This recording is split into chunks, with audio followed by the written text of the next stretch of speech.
ధన్యవాదాలు తెలియజేస్తాం.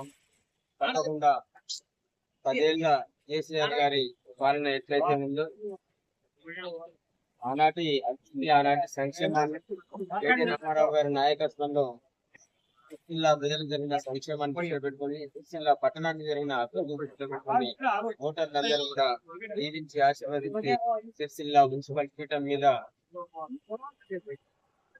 గులాబీ ఎగరేయడానికి సహకరించి జీవించి పంపిన చేస్తా ఉన్నాం. ప్రజల ఆశించిన మేరకు తప్పకుండా ప్రణాళికాబద్ధంగా పట్టణాన్ని కేటీ రామారావు నాయకత్వంలో ఎప్పటికప్పుడు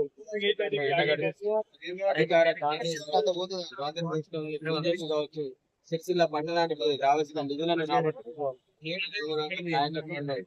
చైర్మన్ గారు, వైస్ చైర్మన్ గారు, గౌరవ కౌన్సిలర్లందరూ కూడా కలిసికట్టుగా పోరాడి సిరిసిల్ల పట్టణాభివృద్ధికి పాటుపడాలన్న బీఆర్ఎస్ పార్టీ పక్షాన సిరిసిల్ల పట్టణ ప్రజల సమస్యల కోసం ప్రతినిత్యం ప్రజాక్షేత్రంలో ఉంటామని చెప్పి జై తెలంగాణ.